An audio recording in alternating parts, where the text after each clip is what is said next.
All right, I believe we are live. So here we are with the first ever live episode of What up? not What only up? Next Big Thing HQ, but of This Week in Crowdfunding, something we've been planning on doing live for a couple weeks now. And we're excited to take the first step into doing a live show. So here we are, This Week in Crowdfunding. It was you may not think it was a very eventful week, but it was pretty eventful. Some really interesting stories, and three in specific that we want to get through. So, the first story we're going to touch on deals with the interview we released on Monday. We had a DoxyChain interview released on Monday, and that was quite possibly one of the most fun I've ever had doing an interview during our time doing this podcast. And not only was it fun, but it was super intriguing. And Yep. I want to go out there before we start anything and thank Ian and Vicky and the team over at DoxyChain for how awesome they've been. And we are rooting for them, and their product is seemingly going to make great strides in the industry. So I wanted to make Yes. sure we introduce that. But the article we are dealing with, and if you want to click in the description and follow along, deals with tokenization of equity crowdfunding. And I think it's an interesting kind of inflection point for the industry because I think the last fresh in people's minds is the crypto craze of 2021 ish, let's call it. And I think when a lot of people think of tokenization, that's the first thing they think of. And I think that's going to be a big hurdle for people to deal Yep. with, just mentally more than anything. But that does not mean that the underlying technology does not have incredible capability. So I'm interested to see what you think about this, Connor. I don't know much about tokenization. I'm still pretty naive in that area. I've been trying to learn a lot, but I will say I was talking to one of the speakers at a New York Tech Week event. I guess this was 2 weeks ago, and I started asking him about Bitcoin blockchain technology, and he was telling me, I don't know if you've seen the news, but BlackRock just released a Bitcoin ETF, Mm-hmm. and I promise I'll connect it with tokenization at some point. But so BlackRock just released a Bitcoin ETF, and why is that so big? Well, that's so big for Bitcoin because before before that ETF, institutions could not invest in Bitcoin because of the laws and regulations. They couldn't legally take someone else's money that gave them someone else's funds, the people that gave those institutions money, and invest it in Bitcoin because they would have to then create crypto wallets and stuff like that, and that was against the regulations. But Right. with this BlackRock ETF, they can invest now in the ETF because that's within the regulation. So the implication that has is all these institutions are now going to pump billions of dollars into this BlackRock Bitcoin ETF, which then BlackRock is then going to send into Bitcoin. So now you finally have a cryptocurrency that is getting institutional money.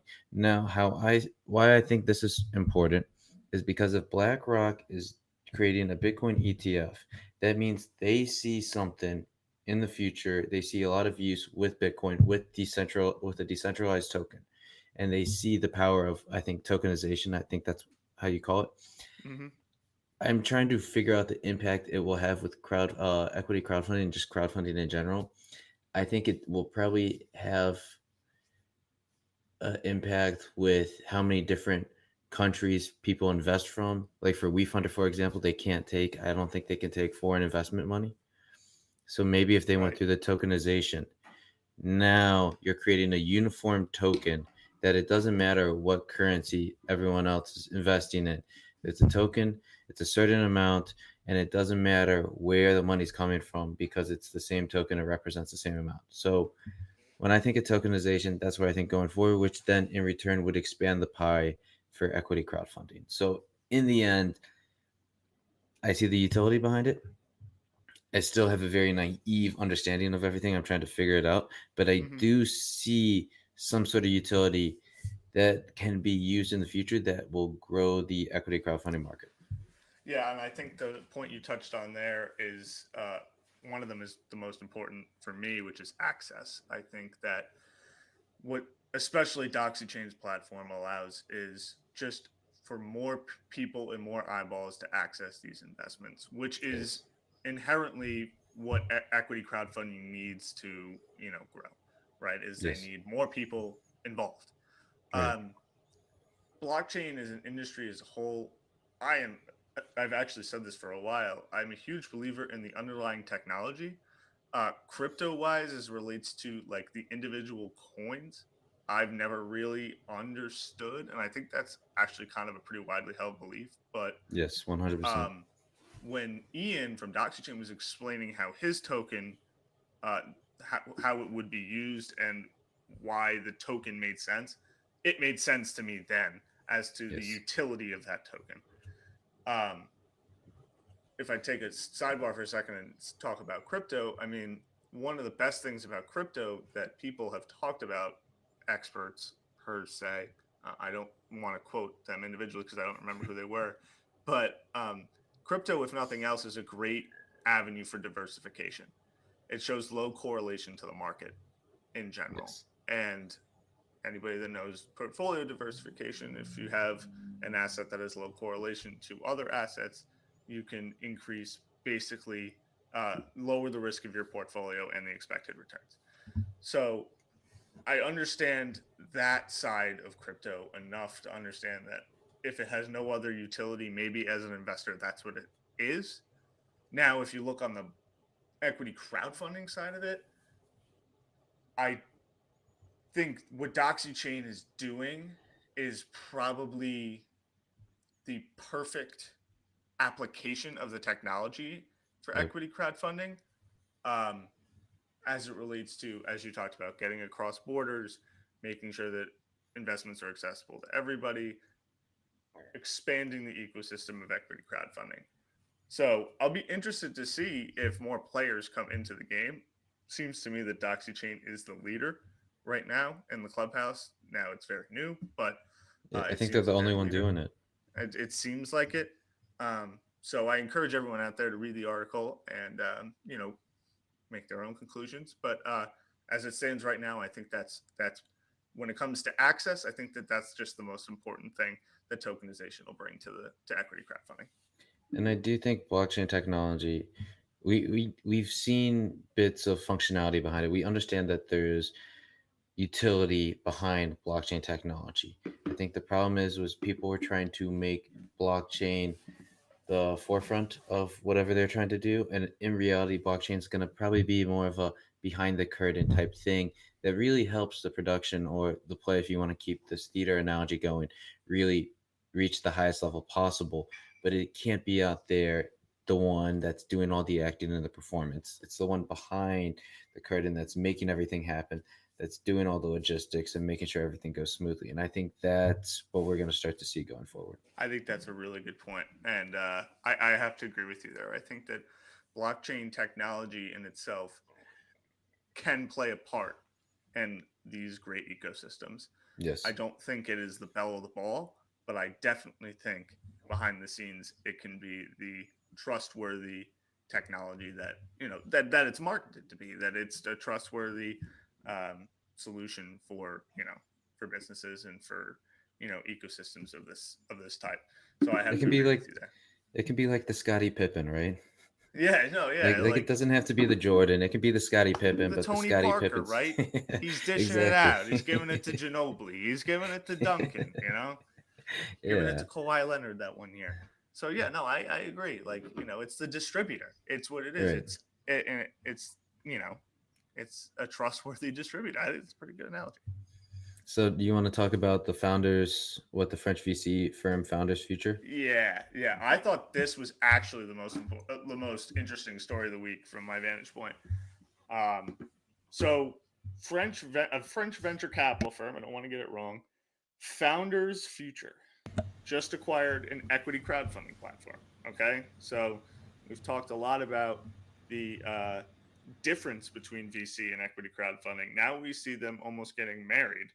The crowdfunding platform is called Sowefund, Sowe Fund, Fund. And what do you think about this, Con? I think this is one of the more interesting things I've seen since we started this podcast. Yeah.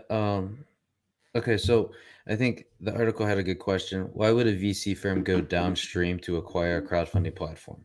Right. which I think when you read the article, you have to be thinking that, right? And they said that these partners, they've noticed two major trends, and I'm reading it from the article right now. The first trend is that there's a new generation of investors who want to get more hands on, both in the public and private companies. They want transparency and they want to invest in the real economy. And that was the big thing for me. That quote, they want to invest in the real economy. And I think a lot of investors, they like investing in these corporations, they like investing in the stock market. But at the end of the day, those companies, they're leading the way, but it doesn't feel like they fully represent the economy because they're so big, right? Because they're so large. Now, these startups, these smaller startups that you see on these crowdfunding platform sites, they seem like they represent more of the economy, like what the average company is trying to go through, what the average company is dealing with, the average circumstances. And I think there's excitement behind that, right? It's a little bit of rooting and cheering for the underdog. It's a little bit of, I think this is a good idea. I think that it can figure out how to become a great idea. Or it's, this is a founder that I like, and I've seen him, whether it's emails he sent out because I've invested in him and they send out investor updates, or he's been on podcasts, you name it. But I think that's really interesting. And the second approach was that they said that it's their job with the fund to be very professional and very disciplined in its day-to-day approach. And we can bring these methods to a company involved in crowdfunding financing. And it's true that this hasn't been done much, which to me, I guess I'm trying to figure out and understand that. That almost sounds more like an advisory type role. Yeah. So that's pretty interesting too. And maybe, that might be a good point. Maybe there's a lot of these founders that are raising capital through crowdfunding platforms, and they're raising money, but they don't have the right advisors, the right people in their corner giving them guidance. And maybe if they had a little bit more guidance, they could grow a little bit more or make that one right move, right? So I think that is very interesting. And it's exciting when you see a VC firm acquiring a crowdfunding platform. So tell me what you think about it. Yeah. Yeah. So my brain went a completely different way, but I want to talk about what you just said um, about the advisory role. I think that's an interesting way to look at it because when you're raising through equity crowdfunding, you really don't have any guidance, right? When Right. you raise a VC round or even an angel round, right? Not to say that angels aren't a part of equity crowdfunding rounds. Sometimes they are, sometimes they aren't. But you have people by your side that are helping you through the process and through the next stage of your company, right? The Yes. leaders on the cap table are the leaders that are helping you through the next months or years until your next round or IPO, whatever. A lot of equity crowdfunding companies are missing that, right? Like if Yes. you think about it, just in the bare bones of what happens, yeah, like they don't have that, and I think that that's an interesting perspective to take. That, and I don't know if this is actually what they're doing, but like we can sit there and now we can help advise these companies, you know, through and maybe help them be more successful. Yep. Um, Now the way my brain went, which kind of has a little bit of connection, but my brain went to in this environment, it's been tough to raise VC money. So there's a lot of good startups going to equity crowdfunding now. Right. So maybe they're looking at it and saying, let's buy an equity crowdfunding platform. And it's just another form of deal flow of VCs, of startups that maybe we've missed. Now, also, you could connect that to the advisory role and say that these are Yes. startups that we may have missed or missed is kind of saying that they're not good enough. Like that's not true. Like usually these these equity crowdfunding startups are pretty reputable, but um, now we're allowed now we're able to have a more hands-on approach to these companies that are choosing this route of financing and may be able to get in their next round and be able to create Yep. relationships with them. Um, I think it's a great strategic move. I mean, I don't know much about the. I think it was French, right? French company, Yep. a French VC. Yep. Like I don't know much about the French startup ecosystem, but it seems like a pretty good strategic move. Well, and I want to add to what you said, which I think here's the other element too. So when you're a founder, you're raising VC capital. You get to choose what capital you get from VCs, and you want the VCs. It's what value do they add? What's the value add, right? Well, now with this VC firm, they say, okay, you take our money, we take a piece of equity. Then we can also get you in on this crowdfunding platform where you can set the terms with whatever you want, so you can raise more capital, and that's some more value add that VC firm can then offer compared to other firms where it, in a way, I don't want to say it's like revolving credit or commercial paper. It's just a way for it's another optionality. It's another option that these founders now have to raise more capital when they need it, Right. right? And not have to constantly rely on whether it's loans from the bank, VC Right. funding, right? So Bridge it's rounds, whether it's stuff like that, exactly. they can do that quickly. And we've talked about D2C brands on this podcast, you know, till we can't talk anymore. But like, if you're a D2C brand, right, and you raising through this VC, and then you're also able to get the equity crowdfunding benefit of letting your customers be a part of your brand or growing your advocacy. Yep. I mean, that's a double win. I mean, Yeah. the more I talk about it, it kind of seems like a no brainer. We'll have them on. We'll have them on. What's it is Founders Future. Yes, Founders Future, and then Sowefund. I'd love if either of them are out there, uh, hear this or watching or Love to have listening. them on. I'd Yeah, love just to have talk them about it on. because Talk it's about a it. I very think it's an interesting interesting, approach. yeah, interesting and first of its kind that I've seen. Obviously, drop in the comments if we're missing a VC fund that's done this first. But I think it's a really interesting move. Yeah. Um, next story, ready? Yep. The metaverse, Metaverse. baby. Yeah, one of those buzzwords you heard in startup land like 2 years ago. Um, I'm not gonna lie. I am very convinced the metaverse will be a big thing. Not now, not 2 years from now, but 5 years from now. And part of the reason why I'm so convinced is one, Meta's pumped so much money into the metaverse that they have to know or see something to continue to pump that much money into it. But two, that Lex Friedman, Mark Zuckerberg interview. I don't know yeah, if that you was watched dope. that. That was That dope. was unbelievable, Unbelievable. unbelievable, and that's where it's at now. Just imagine 5 years from now. So let's get into the story. I just wanted to say that before. Yeah, no, I mean, the story is kind of a two-part story that we kind of want to talk about. There is the other verse, UTHER verse, launching a 1.235 million equity crowdfunding campaign on Republic to continue exponential growth, which apparently they've had been doing really well. And we'd also love to have anyone from the other verse on to add to this discussion we're about to have. But there's also then the second part of the discussion, which is Meta, Yep. who, you know, the rest of their business. Yes. And I think we're not really getting into the fundamentals. What we want to get into is the bigger picture.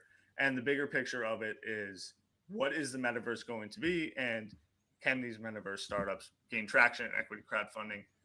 And I agree with you. I think that the metaverse has incredibly interesting applications, especially for business. And I say that because how many times have you heard of people having to fly 6 hours, 7 hours to Europe to have face to face business meetings? And Right. you've seen through the Lex Friedman Mark Zuckerberg interview that you can pretty much get that feel by using Right. their technology. How many millions of dollars, not millions, I mean, I don't know how much travel costs are, to be honest with you, for big corporations, but how much Yeah. money could be saved by these corporations by Well, I doing guess so. The question is, what's the difference between doing that and then just doing a Zoom meeting, right? So I it? Right. think that's the real question. But the price point of the Quest 3 is 1,400, right? I believe it's 1,400. Yeah, it's like a little bit over an iPhone, I think. Right. And so again, at one of the New York Tech Week events, I was talking to a guy about metaverse and just asking his opinion because he's very big in the cryptocurrency, blockchain, metaverse area, and knows a lot about it. And he said that Zuck's approach towards the metaverse is perfect because Zuck is starting with games first. He's trying to get people hooked on the games before he then creates a social platform for people to interact. And that's because Hmm. there's not enough people right now to create the social platform for people to be hooked on it. But when you play games, you usually play games by yourself. So if you can get used to the functionality of the metaverse and what it's like to be in the metaverse, it's an easy way to get early adopters in first before then you expand the pie, you expand kind of the opportunities and different ways you can use the metaverse into, let's just say, like the Lex Freeman example, right, where then you can start have meetings with people in person, or maybe another social platform where it's like Sims but you're walking around in the city and you're interacting with people you walk past without having to, actually walk in the city. I thought that's a pretty interesting approach. I like it a lot. I never thought about it that way, but starting with games, kind of like starting with I guess Pac-Man first. You start with Pac-Man, then you go to Donkey Kong, then you go to Halo, now you go to COD, now you go to Fortnite, right? So you just have to start with the basic one where it's just one player versus the computer, and then you slowly grow the um the amount of people that adopt your technology since it's so new. I was like, I'd never thought about that, It's a pretty but damn good explanation. yeah, I Yeah. was like, I like that a lot. Before we go any further, I did want to plug Utherverse a little bit. Uh, they are. This is a quote from the president of Utherverse. We are looking to consolidate all metaverse offerings across the entire Web3 space into a single interoperable platform that can leverage the entire community to provide the best in education, entertainment, business, fashion, virtual real estate, and other verticals. All very practical applications of the metaverse. Um, his the president's name, founder and president Brian Schuster. Our goal is to become that single platform upon which the next generation of the internet is built. Um, I think there are a ton of practical applications for the metaverse. Now, do I think it's 5 years away, maybe minimum? Yeah, Yeah. I agree with you, but I do think that is a very interesting thing that you said, that it is such a disruptive technology that you're going to need to ease people into it. Like, Yep. look how long it took people to adopt the iPhones. I mean, Yeah. and yes, it's a disruptive technology, but it was Blackberries, and then it Mm. was smartphones, right? And now it's iPhones in America, especially. And it was flip phones before that. The metaverse really doesn't have like a prior comparable, right? Like it's just the Right. metaverse, right? Like and if you don't play like PS5 or you didn't play on your like Xbox Connect, right? That's the only other thing I can think about that's like even remotely close to it, right? Yeah. Like you have no idea what this is about. And You know. that's going to take a while. Yeah. So this is just an idea that popped in my head, and I might be getting a little too far fetched, but I can see a world. You see a bunch of these reports now where the CEOs, Jamie Dimon, Steve Schwarzman, they're coming out saying people work from home, don't work as hard. We need to get people in the office. Well, what if these companies in the future, when it gets better, you can just put on the little face mask, be in the office with everyone else, getting your work done, but you're still working from home. So you Hmm. still have that comfort.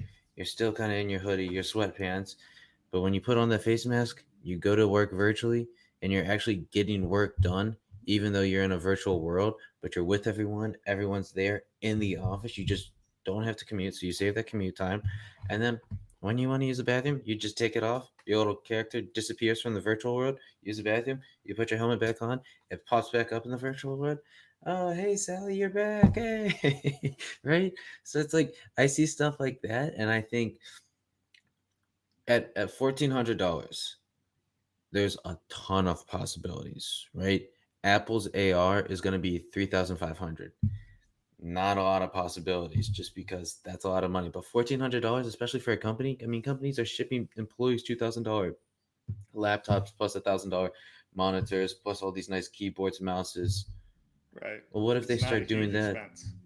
Right. What if they start doing that too instead of, I don't know, shipping off of. I'm just saying later on down the road, that could be something that happens. And it still Yeah. allows you to interact. I mean, believe me, just as much as the next guy could sit here and talk about insanely cool metaverse applications, like I agree with you. Like Yeah. the possibilities is like I think especially in the business world because of all of the change and controversy going on with remote work and Yep. the way of working and stuff like that. I think make it especially fun to talk about.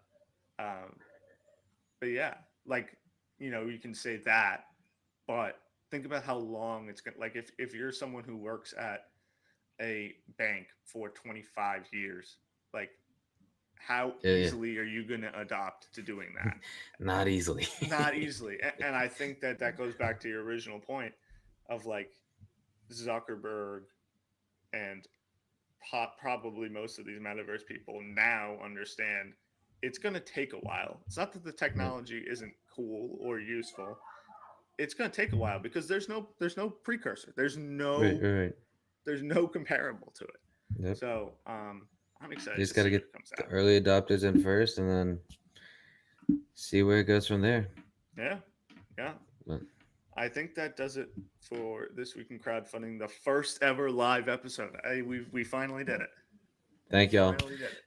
Thank y'all for tuning in. Thank y'all for listening and supporting us. We appreciate it. We hope you're getting into the crowdfunding space as much as we are. We love doing it. We love interviewing these guests. We got a ton of amazing interviews coming out. So Yeah, like stay tuned for those. the last like slate of guests has been amazing. A couple Yes. great interviews coming up that we'll be releasing in the coming weeks. So keep liking and subscribing, and thank you for supporting us. And as always, we will see you next time. Yep. So long. And real quick, let us know if you want us to interview. If you Oh invest in yeah, a good. company, you want us to interview in the Yes. founders, or if you're interested in a company, let us know. We'll get them on. I'm really good at doing LinkedIn cold reach outreaches. So I'll make it work. All right, We'll guys. make it work. But Yes. Continue to be involved. The more you guys are yeah, involved, the more fun it is for us and the better guests that we can get. So thank yes. you for supporting us. And for Connor and for myself, we'll see you next time.